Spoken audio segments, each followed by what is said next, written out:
Uma mulher de vanguarda. Trajetória social de Egle Malheiros. Este artigo intenta compreender a trajetória social de Egle Malheiros, herdeira de uma origem social favorecida, tendo educação de qualidade, estreita relação com livros e alto acúmulo de capital cultural. Ela atuou nos movimentos comunista e modernista, graduou-se em Direito e escolheu ser professora de História. Analisamos a trajetória social por meio das interrelações entre origens sociofamiliar, percursos escolares e carreira profissional, procurando constatar como a nossa agente social herdou a herança.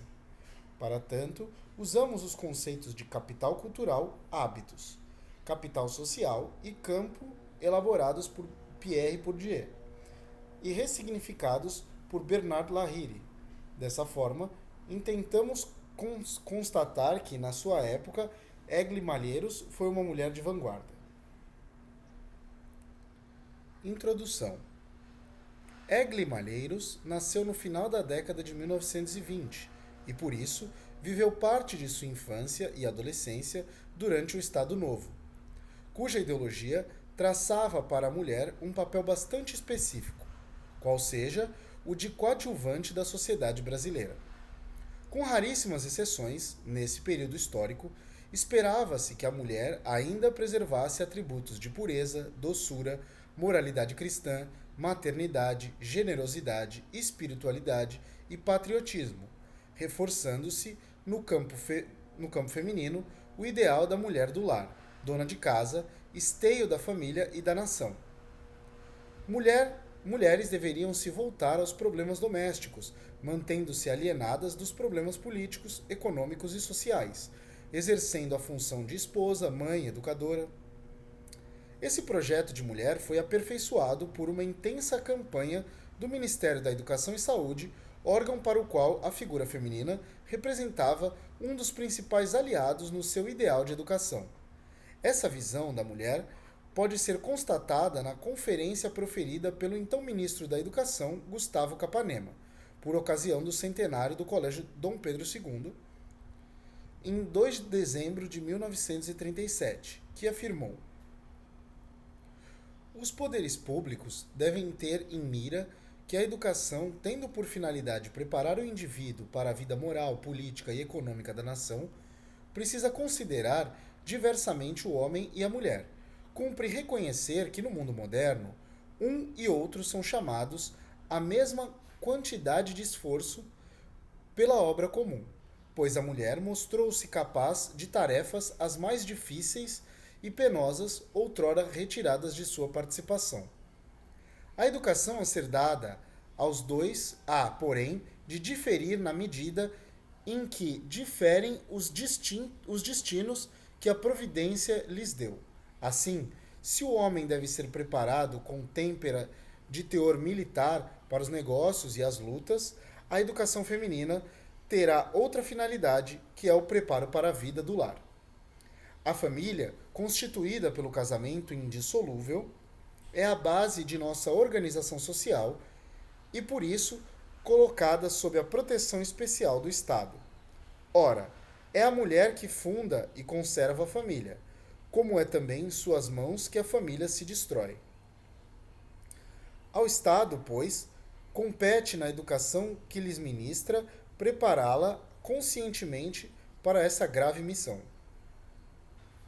Observamos que o discurso de Capanema, eivado de doutrina católica, tinha por objetivo disseminar a ideia de que o Estado Novo reservava para a mulher um tratamento desigual, especial, pois protegeria a sua família e ainda lhe ofereceria uma educação adequada ao papel esperado para ela no ambiente familiar, papel esse afinado ao tom misógino estado-novista. Com o fim da ditadura varguista, o Brasil deu início a um novo momento político que ficou conhecido como período da redemocratização, sinalizado pela retomada do federalismo e pelo pluripartidarismo, que se estendeu até o golpe militar de 1964. Boa parte desse período foi marcada por um grande desenvolvimento econômico aliado ao processo de industrialização e urbanização. Na década de 1950, conhecida como os Anos Dourados, aumentou o poder de consumo das massas, a classe média dilatou-se e ampliaram-se as possibilidades educacionais e profissionais para homens e mulheres. Papéis e lugares sociais femininos se ampliaram, sobretudo pelo aumento dos níveis de escolarização da mulher e sua participação no mercado de trabalho. Houve mudanças nas representações culturais acerca da educação feminina e também do papel das mulheres na nova sociedade que se constituía. No entanto, ainda predominavam fortemente as formas tradicionais marcadas pela ocupação doméstica e pelo cuidado com a família. Muitas mulheres permanecem como coadjuvantes, mas outras abriram o caminho para o reconhecimento da sua autonomia, cujos questionamentos e contestações colocaram em perigo as normas de comportamento e contribuíram para a ampliação dos limites estabelecidos para o feminino. À luz dessa matização entre o Estado Novo e o período da redemocratização, e por meio de uma perspectiva histórico-sociológica, ajusta-se o foco sobre uma mulher em especial. Assim, é possível vislumbrar que Egle Malheiros trilhou uma trajetória social que a afastava do papel de coadjuvante. Mulher de vanguarda, ela foi protagonista da sua história e, por vezes, atuou como personagem principal nos espaços sociais em que marcou presença. Nascida numa família de origem social favorecida, teve acesso a instituições educativas de boa qualidade e estímulo à leitura por parte do avô materno e da mãe, acumulando assim considerável capital cultural. Foi militante comunista, atuando como membro do Partido Comunista Brasileiro e no movimento modernista, e ajudou a fundar e a manter o Círculo de Arte Moderna, mais conhecido como Grupo Sul. Também foi poeta, editora, cenarista e tradutora. Em 1947, era a única representante do gênero feminino da sua turma na Faculdade de Direito de Florianópolis e escolheu ser professora de História no então Instituto de Educação Dias Velho, instituição pública, gratuita e laica. Neste estudo, a trajetória social é compreendida a partir da perspectiva burdesiana, procurando estabelecer inter-relações entre a origem sociofamiliar, os percursos escolares, levando em consideração as instituições de ensino frequentadas, os cursos escolhidos e as formas de investimento pedagógico, e a carreira profissional desenvolvida. Para analisar trajetos de grupos ou agentes sociais, além de considerar o capital econômico, Pierre Bourdieu criou o conceito de capital cultural, hábitos, capital social e campo. Dessa forma, o capital cultural foi pensado para constatar diferenças sociais e escolares, podendo se apresentar sobre três formas. No estado incorporado, ou seja, sob a forma de disposições duráveis do organismo, no estado objetivado, sob a forma de bens culturais, quadros, livros, dicionários, instrumentos, máquinas, que constituem indícios ou a realização de teorias ou de críticas dessas teorias, de problemáticas, etc., e, enfim, no estado institucionalizado, forma de objetivação que é preciso colocar à parte, porque, como se observa em relação ao certificado escolar, ela confere ao capital cultural, de que é supostamente a garantia, prioridades inteiramente originais.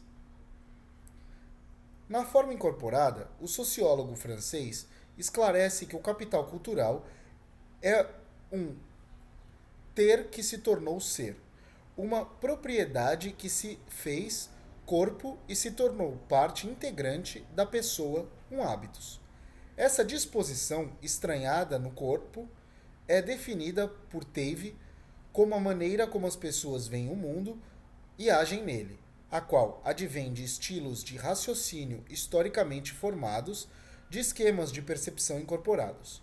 O hábitos indica um sistema de esquemas de percepção, de valores e de juízos, de apreciação e de ação que é incorporado pelas experiências históricas e faz parte de uma estrutura social.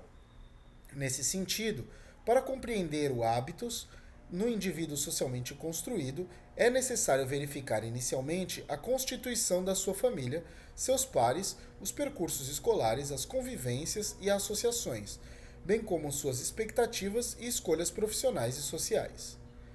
Em relação ao capital social, Bourdieu afirma que este se configura como uma rede durável de relações que exige um trabalho de instauração e manutenção, a qual despende tempo, esforços e recursos financeiros, mas proporciona lucros materiais e simbólicos, ou seja, o capital social é o conjunto de recursos atuais ou potenciais que estão ligados à posse de uma rede durável de relações mais ou menos institucionalizadas de interconhecimento e de interreconhecimento, ou, em outros termos, a vinculação a um grupo, como conjunto de agentes que não somente são dotados de propriedades comuns, passíveis de serem percebidas pelo observador, pelos outros ou por eles mesmos, mas também são unidos por ligações permanentes e úteis. De posse dos capitais econômico, social e cultural, o indivíduo transita pelos campos e constrói sua trajetória social, que na perspectiva burdesiana é considerada a série de posições sucessivamente ocupadas pelo mesmo agente social dentro de um espaço em permanente mudança. Para Bourdieu, esses campos são microcosmos sociais específicos de jogo e de relações de poder entre indivíduos ou instituições em competição. Dito de outra forma, o campo indica uma rede, uma estrutura, um espaço em disputa no qual cada agente social joga em busca do acúmulo e atualização de capitais específicos.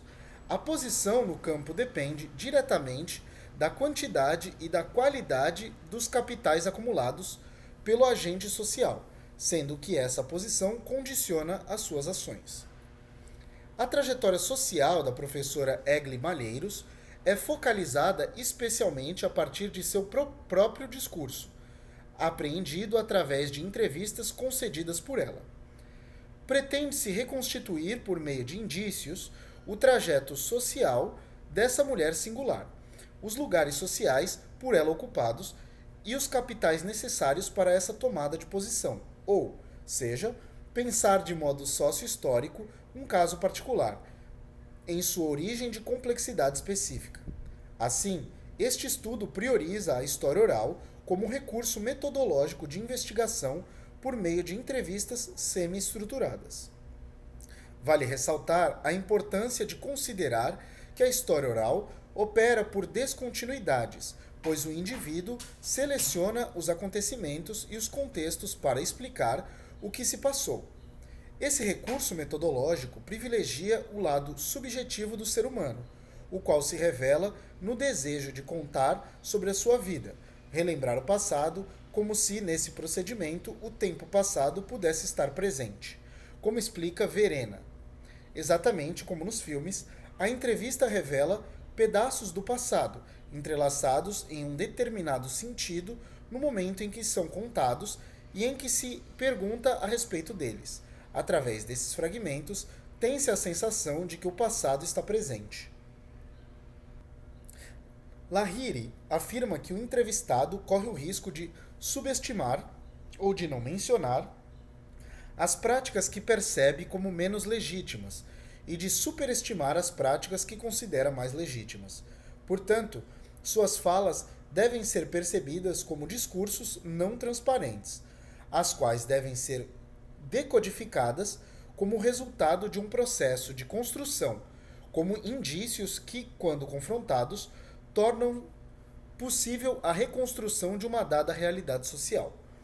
Nesse sentido, as entrevistas utilizadas para a presente reflexão serão consideradas documentos-monumentos, lidas não como portadoras de verdade, mas como construções transversalizadas por poder. De acordo com Legoff, a operação histórica deve demonstrar a construção do documento-monumento, procurando compreender as suas condições sociais de produção.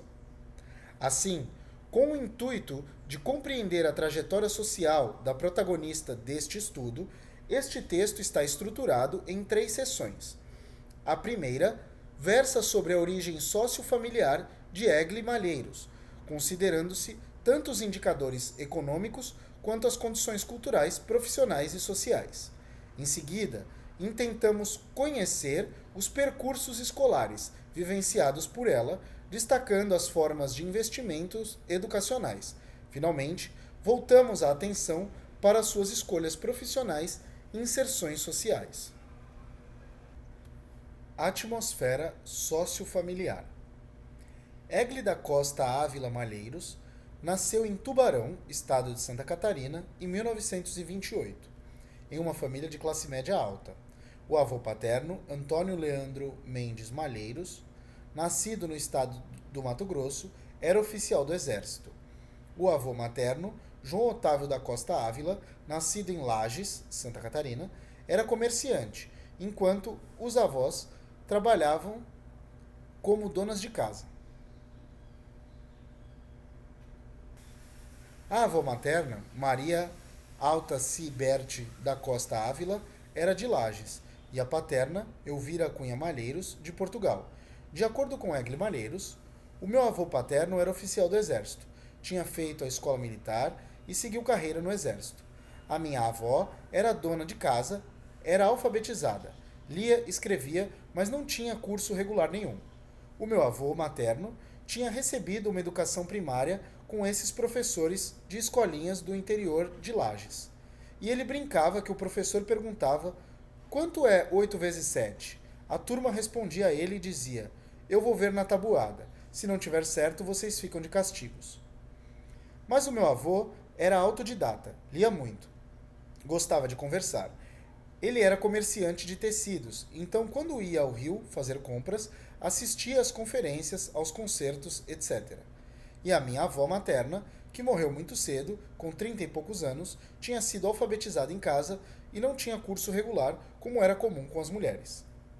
Egle Malheiros conta que, com exceção dos primeiros anos de casado, quando tiveram dificuldades financeiras, seus pais ofertaram à sua família, por algum tempo, um ótimo nível de vida. Em 1932, alguns acontecimentos marcaram a sua trajetória social, pois se mudou com 3 irmãos e a mãe, Rita Costa Ávila Malheiros, de Lages para Florianópolis, capital catarinense, por causa da morte de seu pai, Odilo Malheiros. Além de advogado, seu pai foi militante da Revolução de 1930 e proprietário de um jornal aliado à Aliança Liberal, e por questões políticas foi assassinado. A dor da filha fica registrada anos mais tarde no seu Poema para Meu Pai. Foi bem cedo. O orvalho era pérola por sobre a verdura. Em notas salientes na garganta dos pássaros, ainda dormia amanhã. Tiraram-te a vida e minha alegria. Eu tinha 4 anos e a infância se acabou. Malheiros conta que sua mãe se formou normalista pela Escola Normal Catarinense e o pai estudou no Ginásio Catarinense. Graduou-se em Direito no Rio de Janeiro. Para dar labrida, na Primeira República. Além dos papéis de esposa e mãe, as mulheres de classes abastadas atuavam em apenas alguns campos públicos específicos, como associações filantrópicas, religiosas e culturais, e particularmente na docência no ensino primário. Ainda de acordo com esse autor, uma das formas de produção cultural das mulheres de classes favorecidas e por isso de distinção social era o curso normal, que conferia a escolarização ideal para atuar no magistério do ensino primário. O curso normal, portanto, tanto público quanto privado, constituiu-se um espaço escolar predominantemente femininizado. Por outro lado, para os homens, integrantes da elite catarinense, no contexto da Primeira República, o destino era o Ginásio Catarinense, instituição formal das elites, de caráter confessional e dirigida por padres jesuítas. Odílio Cunha Malheiros foi privilegiado porque concluiu o ensino secundário nessa instituição renomada e realizou estudos em nível superior. Estratégias culturais das famílias de classes abastadas para a manutenção da sua posição social privilegiada. Os egressos do Catarinense tornaram-se políticos profissionais, administradores e membros do alto clero católico, bem como funcionários públicos e profissionais liberais. Estas indicações conferem caráter elitista ao modo de educação escolar proporcionada pelo Colégio dos Padres Jesuítas da capital do estado de Santa Catarina.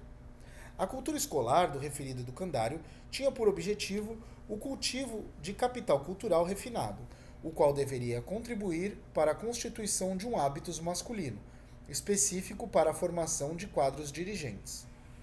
Após a morte do pai, na capital catarinense, Egli Malheiros vivia com o avô materno, proprietário de um armazém de venda por atacado de louças e rádios, numa casa enorme com quintal e tudo.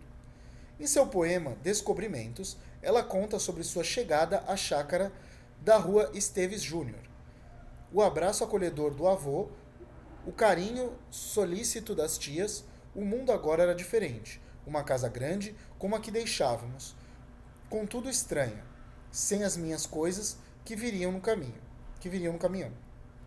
E continua: vagávamos pelas peças, só não se podia brincar na sala de visitas, com piano, cadeiras tonete, reposteiros, tapete e almofadas de veludo no chão. Ela conta sobre o quintal grande com galinhas e patos, hortas e jardim, que ficava aos cuidados de um cão policial manso e terno. Nessa época, além de professora de francês na Academia de Comércio, sua mãe também trabalhava no setor administrativo dos Correios e Telégrafos. Sustentava a família, garantindo investimento escolar por meio do ingresso dos filhos em instituições educativas de prestígio. A figura do avô materno representava a autoridade na configuração familiar, pois, de acordo com as memórias da neta, ele apenas precisava de um assovio para manifestá-la, sem recorrer à violência. A mãe já era mais maleável, mas às vezes havia palmadas, e os castigos se resumiam a ficar sem sobremesa, sem o direito de passear.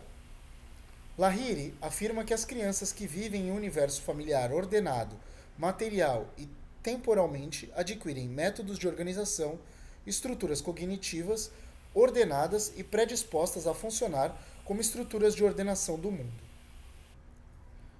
Mãe e avô acompanhavam as tarefas escolares, auxiliando no desenvolvimento no estudo de matemática, história e geografia e, de acordo com Malheiros, ampliavam o que se ensinava na escola.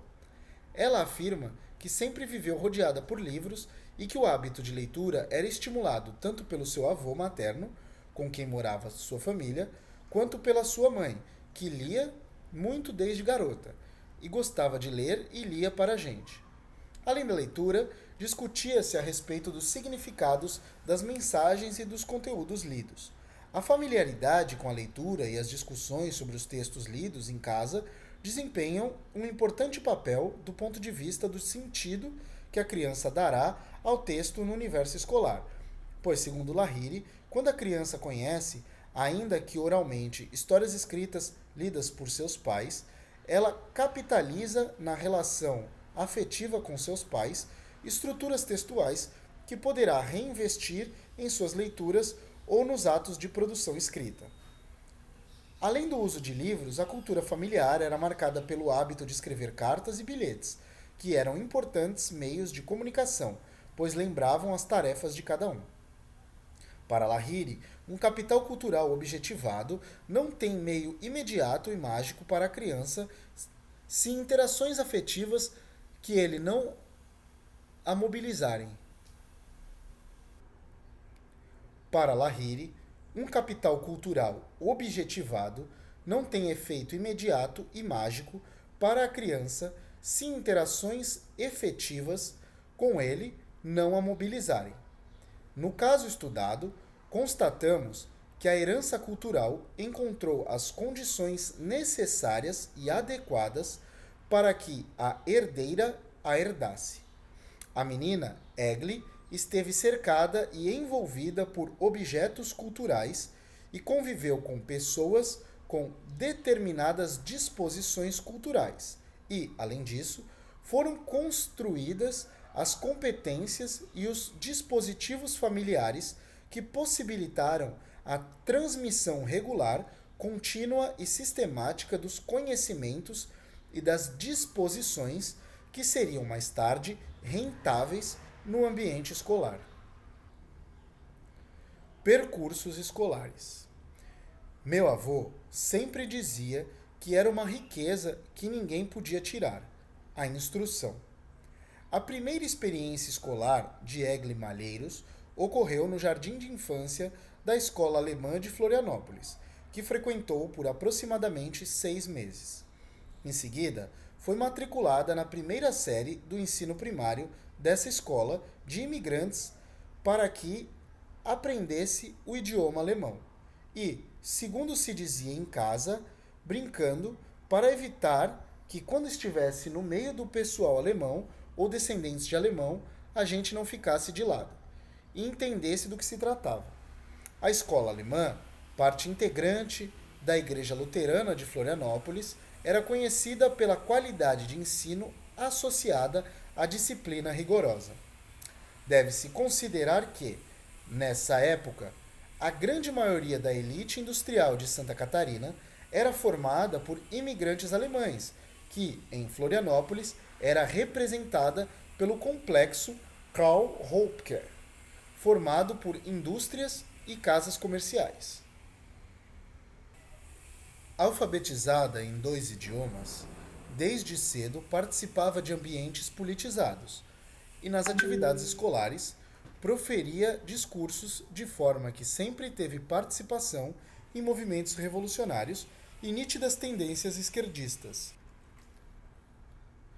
Consideramos que o acúmulo de capital cultural incorporado de Egle Malheiros começou em casa, com a herança de saberes distintos, levando em conta a formação e as categorias profissionais dos pais. O capital cultural institucionalizado foi sendo acumulado durante toda a sua vida escolar, onde ela recebia certificados que lhe conferiam efeitos simbólicos.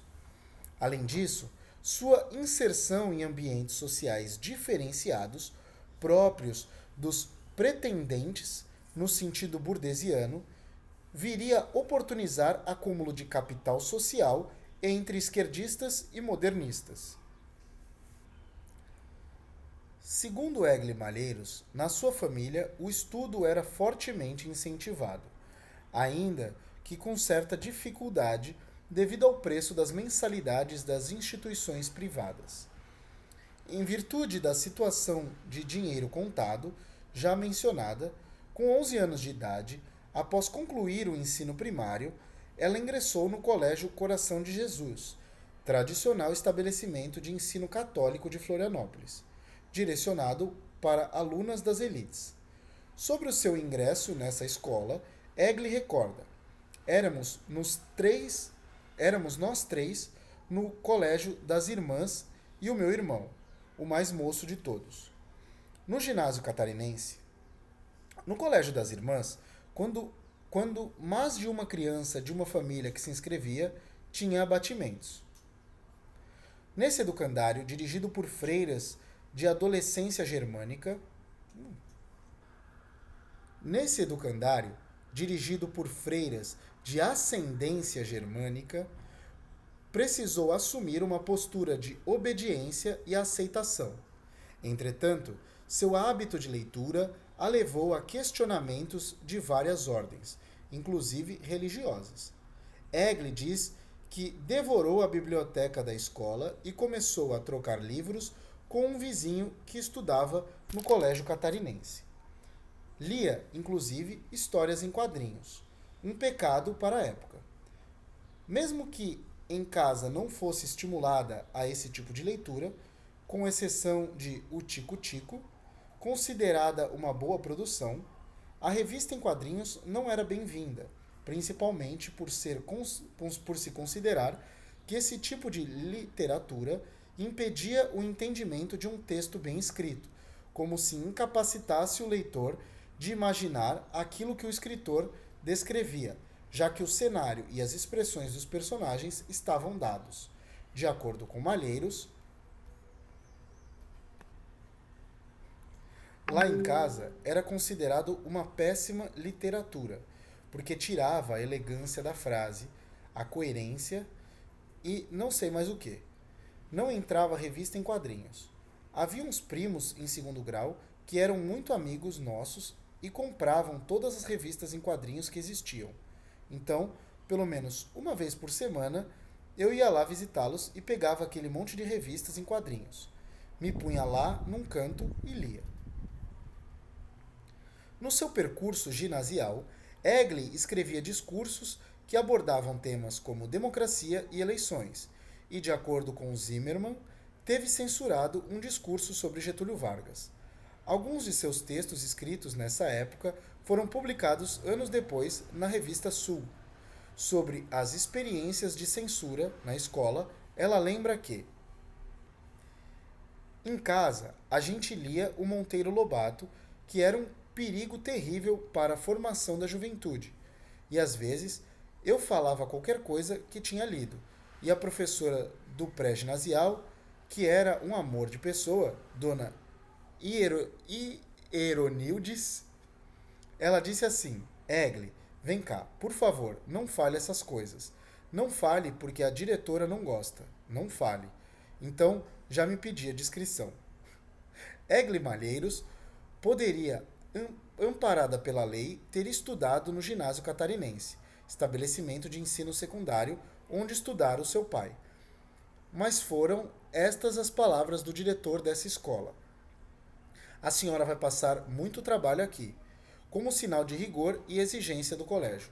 Foi assim que, na adolescência, foi para Porto Alegre, capital do estado do Rio Grande do Sul, morar com seu tio comunista. Lá, frequentou o curso científico no Colégio Americano, que oferecia ensino inovador e progressista, bem como incentivava a sociabilidade coeducativa, pois, apesar de ser exclusivamente feminino, proporcionava a interação com instituições educativas masculinas. De acordo com Malheiros, essa instituição de ensino era bastante semelhante ao Colégio Coração de Jesus, porque muitas professoras tinham sido ou eram missionárias na China, em países da África, etc. E pareciam freiras. Eram freiras sem uniforme, só que, em vez da religião católica, era a metodista. Malheiros afirma que, desde pequena, ouvia falar dos assuntos de política. Está preso, foi solto, é direito, é errado. Discussões, eu achava aquilo coisa corrente, normal. E na época em que morou em Porto Alegre, o contato com o campo literário e intelectual foi intensificado. Lá, ela participou do movimento estudantil pela redemocratização e sua vida foi marcada por discursos e comícios. Com 15 anos, começou a militar pelo PCB. Sobre sua militância, ela rememora: quando eu estava em Porto Alegre, num período final da guerra de democratização, o movimento estudantil era muito forte. Eu já participava, mas não era membro do partido porque era menor de idade, mas tinha atividade política. Em meados de 1945, acabou se mudando para Joinville, estado de Santa Catarina, e no ano seguinte cursou o último ano do colegial no Colégio Bom Jesus, no qual as turmas de ginásio eram grandes. As de segundo grau, colegial, eram pequenas. Nós éramos 6 alunos, 3 moças, eu e mais 2 colegas e 3 rapazes. Uma turma pequenininha. Nessa mesma cidade, ela foi contratada como professora de um grupo escolar e, mesmo trabalhando e estudando, conseguia tempo para organizar o comitê municipal do PCB. Em 1947, de volta à capital catarinense, prestou vestibular e ingressou na Faculdade de Direito de Florianópolis. Sobre essa questão, Malheiros afirma: fazia direito, gostava de história. Estava feita sua escolha. Nesse mesmo ano, foi aberto concurso para várias disciplinas no então Instituto de Educação Dias Velho. Ela realizou essa prova e foi aprovada em primeiro lugar para lecionar a disciplina de História. Egli Malheiros até teve interesse em ingressar na Faculdade Catarinense de Filosofia. Entretanto, devido à sua postura política, foi impedida, porque, devido à orientação católica dessa instituição, os comunistas não eram aceitos. Herdeira de uma família de condições econômicas e culturais relativamente favorecidas, que valorizava e investia na boa educação, Egle Malheiros teve acesso a instituições educativas de qualidade, a leitura e a ambientes politizados que contribuíram para a sua formação política e intelectual. Filha de um advogado e uma professora, ela cursou direito como pai, mas escolheu seguir a carreira da mãe ao optar pela docência. A próxima sessão intenta compreender a escolha feita por ela e como se deu o desenvolvimento da sua carreira como professora de história. Carreira profissional. Em 1947, Egle Malheiros já havia terminado os estudos secundários. Voltou para a capital catarinense e continuou suas atividades políticas, passando a atuar como membro efetivo do Partido Comunista Brasileiro, que foi colocado na ilegalidade pelo governo Dutra, fato que desencadeou uma enorme perseguição aos seus militantes, que passaram a se encontrar na clandestinidade. Na sede do partido, em Florianópolis, ela conheceu alguns jovens com as mesmas inquietações que a perturbavam e deram início a um movimento cultural marcante na história de Florianópolis. Tratava-se da atuação de um grupo de jovens ousados que resolveu acabar com a mesmice local. Egle Malheiros, Salim Miguel, Antônio Paladino, Odi Fraga e Silva e Aníbal Nunes Pires criaram, nessa época, o Círculo de Arte Moderna. Esse movimento artístico-cultural, segundo Zimmermann, nasceu de uma página de arte moderna publicada nos 2 últimos números da Folha da Juventude, dirigida por Aníbal Nunes Pires. Com o fim desta última, era preciso um novo veículo para publicar suas ideias. O CAN ficou conhecido como Grupo Sul, sendo considerado na literatura catarinense como um importante movimento que veio sacudir o ambiente literário.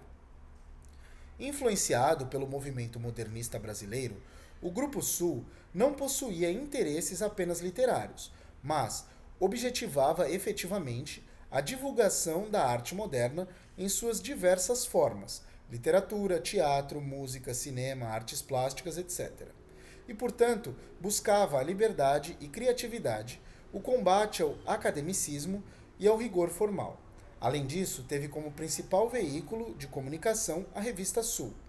Criada em 1948, essa revista publicava, entre outras coisas, poemas escritos pela protagonista deste estudo, a única mulher que integrava de modo permanente esse grupo de vanguarda cultural, que refletia sobre a igualdade social e a justiça, expressando sua ideologia a respeito da arte, política, vida e valores.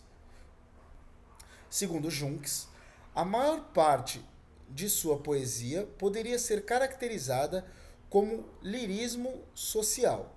Seu poema solidarizava-se com o homem tragado pela cidade, pela civilização capitalista, contendo um sufocado grito de revolta, de vingança, denúncia e infância desfeita, a juventude envelhecida por desilusão. A chácara de seu avô materno tornou-se ponto de encontro para esse grupo de jovens inquietos, que passava horas embaixo das árvores discutindo sobre literatura, arte e política. Pode-se afirmar que Egle Malheiros teve acesso desde muito cedo ao que Bourdieu chamaria de capital cultural objetivado, que se concretiza através de suportes materiais e se relaciona à propriedade de objetos culturais que são valorizados como, por exemplo, livros. Aos 19 anos, Egle Malheiros torna-se a única mulher da sua turma na Faculdade de Direito de Florianópolis, embora sua predileção fosse por história. Sobre sua opção pelo magistério, ela conta: em casa, se dava muito valor ao magistério, embora se tivesse também uma atitude crítica em relação ao que a escola proporcionava. A ideia central era de que o saber constituía uma riqueza que ninguém tira. Desde criança, eu ajudava o pessoal na aula, quem não tinha entendido qualquer coisa. Havia colegas que iam lá em casa 2 ou 3 vezes na semana para fazermos juntos as lições de matemática e realmente eu fico pensando, eu não sei. De repente, eu achei que era natural. No último ano do colégio, em Joinville, eu lecionei e quando abri o concurso para o instituto, eu me inscrevi. Era o que eu queria fazer. Assim, escolhe a sua carreira prestando concurso para professora de História no então Instituto de Educação Dias Velho, que na época era a principal instituição pública, mista, coeducativa e gratuita da capital catarinense, constituída por um corpo docente com professores de diversos posicionamentos políticos, ideológicos e culturais. Sobre seu ingresso nesse educandário, Malheiros conta que o concurso era de prova escrita, oral e prova prática. De dar aula, e eu fui classificada em primeiro lugar. A cadeira de História abrangia a história de todos os pontos de vista: História de Santa Catarina, História do Brasil, História Universal, de todas as eras e de todas as épocas. Em virtude das suas atividades ditas subversivas, como a militância pelo PCB, teve a nomeação ameaçada. Houve pressão sobre o então governador do estado de Santa Catarina, Aderbal Ramos da Silva, para que se nomeasse o segundo colocado, devido à postura política da primeira classificada no concurso público. Mas, segundo ela própria, ele se negou a fazer isso. Se eu tinha tirado o primeiro lugar, o lugar era meu. Egli Malheiros conta que um dos membros da banca do concurso, que a aprovou, era um sacerdote da Companhia de Jesus, que na década de 1940 estava vinculado ao Colégio Catarinense, mas posteriormente deixou de ser sacerdote jesuíta. Dessa forma, ela conseguiu tomar posse e assumiu a função de professora de colégio público. Entre os anos de 1947 e 1964, Egli Malheiros lecionou a disciplina de História no Instituto de Educação e Colégio Estadual Dias Velho, e de acordo com ela, a sua prática docente era diferenciada da prática dos demais professores de História no que se refere especialmente à metodologia de ensino. A professora afirma ter calcado sua prática docente numa perspectiva marxista, ou seja, incentivando a leitura crítica dos fatos históricos, afirmando: bem, a primeira coisa que eu procurava fazer é que eles encarassem a história como uma forma de conhecimento, de compreensão da sociedade e uma forma de perspectiva, quer dizer, perspectivas para o futuro. Uma boa parte de professores de história se limitava a adotar um livro. Adotava o livro e mandava os alunos decorar tais trechos. Outros, como eu, se propunham analisar o que estava escrito, fazer crítica, fazer ligação de causa e efeito. Era comum pedirem para as crianças decorar quais tinham sido os governadores gerais, com a data exata. E não se falava de latifúndio, de monocultura, de pacto colonial. Eu já abordava esses tópicos, me baseava muito no Caio Prado Júnior. A fundamentação teórica das suas aulas inspirava-se de forma especial em Caio Prado Júnior, político e historiador brasileiro que desenvolveu reflexões consistentes para a compreensão do processo de formação histórica do Brasil, além de se destacar como ativista político. De acordo com Egli Malheiros, ela procurava transformar a sala de aula em um espaço de formação crítica. Segundo um ex-aluno dela, eu aprendi com a professora Egli Malheiros que uma das formas fundamentais de ensinar língua portuguesa era induzir os alunos a lerem e a comentarem o livro de leitura. Prova da herança recebida do avô e da mãe, com quem a professora, quando criança, praticava leitura e discussão de textos. De acordo com Lahiri, o fato de ver os pais lendo jornais, revistas ou livros pode dar a estes atos um aspecto natural para a criança, cuja identidade social poderá constituir-se, sobretudo, através deles. A professora Egli afirma que não existiam livros didáticos pautados na perspectiva adotada por ela, e os conteúdos dos livros existentes recebiam suas críticas, pois os considerava muito factuais e descontextualizados. Nessa direção, ela analisa: a historiografia brasileira tinha coisas muito boas, mas os livros didáticos eram muito ruins. Eram assim como uma lista de datas de nomes sem contexto. Entretanto, admite o uso de alguns livros, salientando o estímulo à leitura. Ela queria que os alunos tivessem ao menos um livro. Então, escolhia o que achava melhorzinho, mas permitia que os alunos levassem outros livros. Eu não obrigava a ficar só com aquele, principalmente para poderem desenvolver um espírito crítico. Silveira afirma que as aulas dela eram fantásticas. Quando batia o sinal, a gente ficava com raiva que a aula tinha terminado. O desenvolvimento da reflexão crítica dos seus alunos era a principal preocupação da professora Egli Malheiros, que na sala de aula expressava o hábitos da leitura e da reflexão, constituído desde os seus primeiros anos, ouvindo e discutindo as histórias contadas pelo avô e pela mãe. Por meio de alguns exemplos rememorados por Egli Malheiros, é possível perceber como ela traduzia em sala de aula sua opção teórico-metodológica marxista.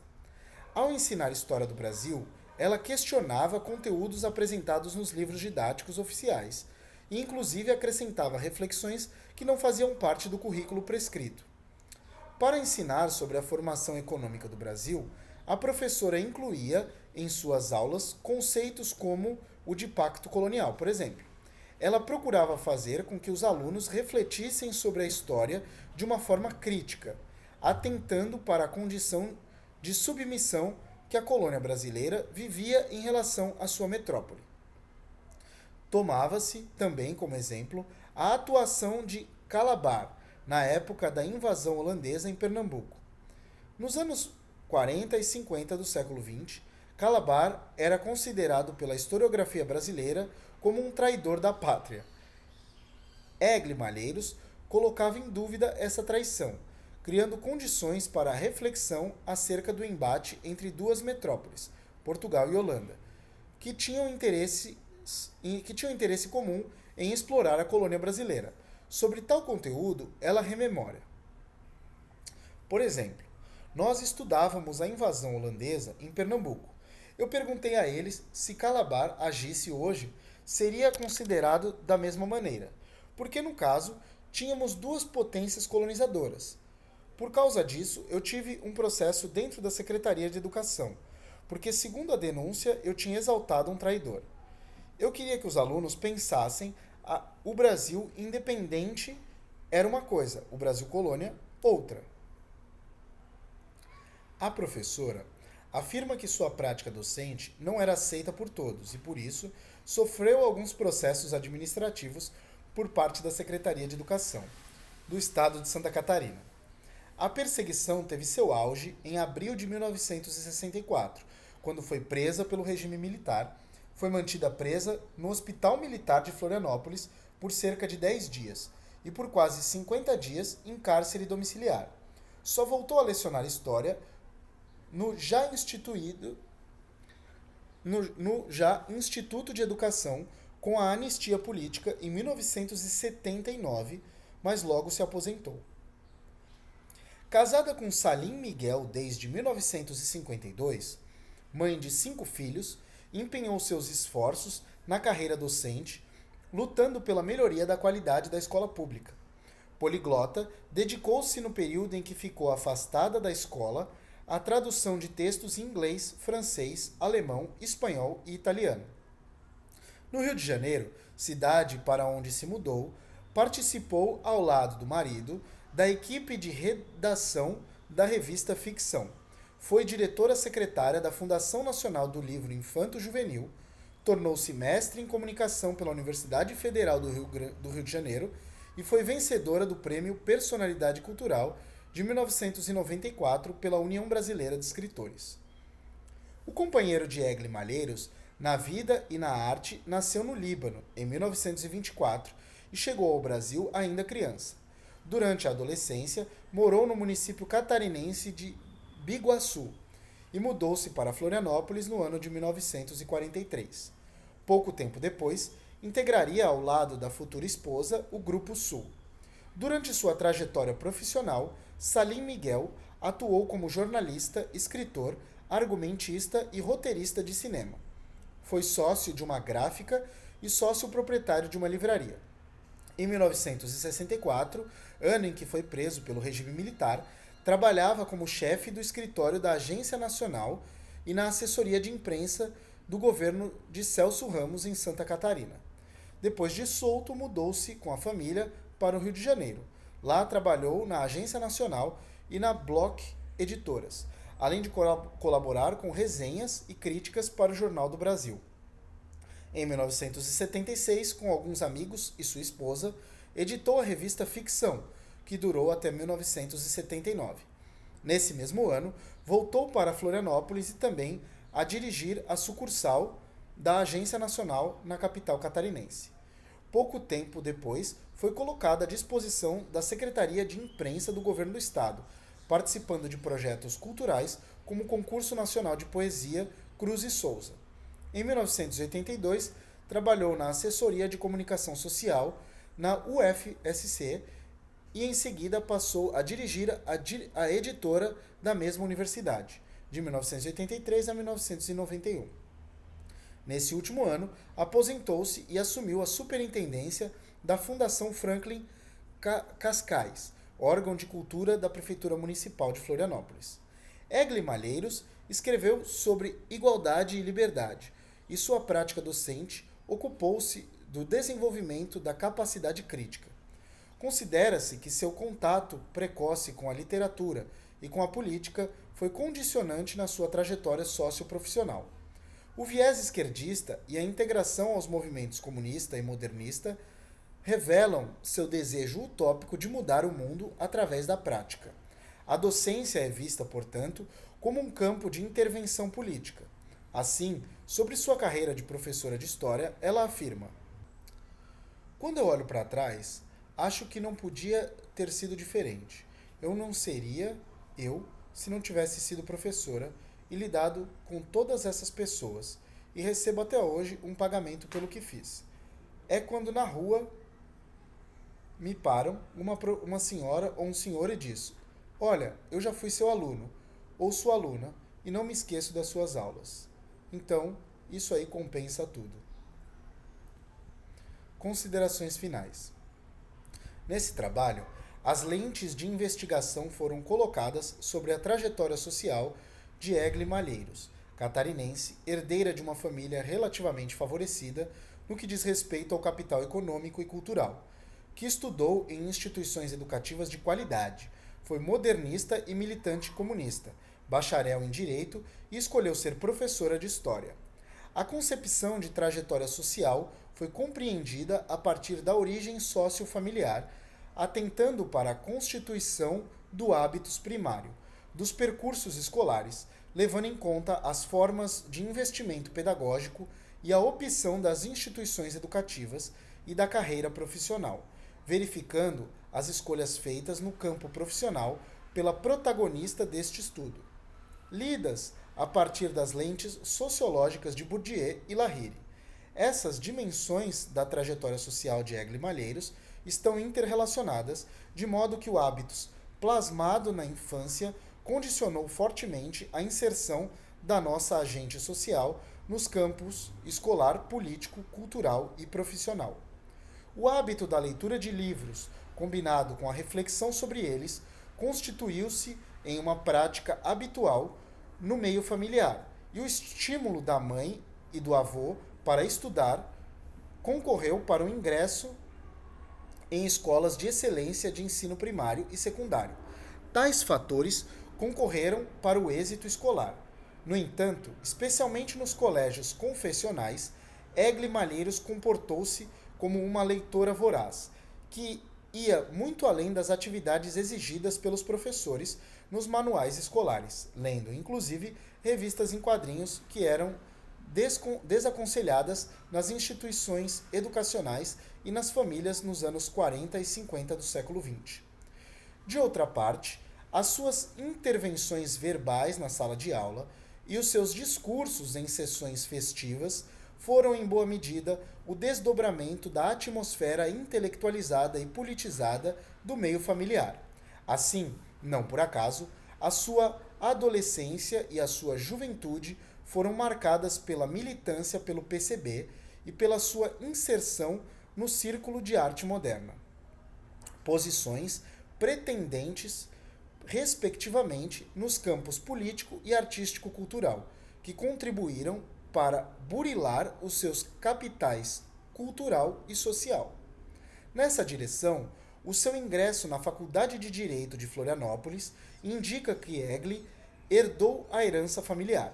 Ademais, essa herança espraiou-se na sua opção profissional pelo magistério secundário, como professora de História de um estabelecimento de caráter público, gratuito, coeducativo e laico. De acordo com as suas palavras, durante o tempo em que lecionou, apropriou-se do currículo prescrito para o ensino de História de uma forma distinta em relação à maior parte do corpo docente.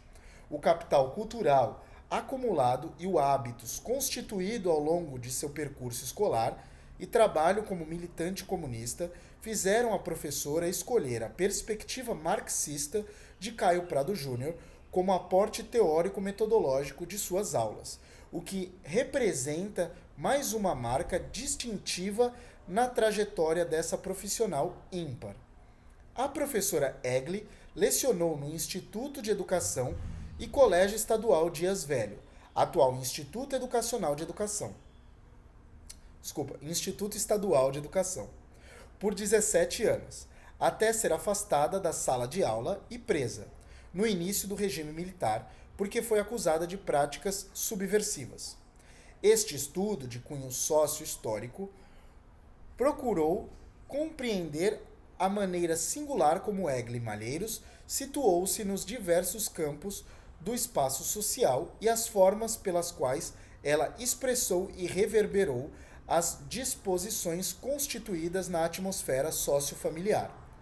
A sua trajetória social, emoldurada pela Guerra Fria e pelo início, após o Estado Novo, do desmonte da divisão tradicional de gênero, foi marcada pela militância comunista, pela adesão ao movimento modernista e pela prática docente reflexiva e crítica, fundamentada em um horizonte marxista. Por isso, em Florianópolis, e mesmo no Brasil, Egli Malheiros pode e deve ser considerada uma mulher de vanguarda.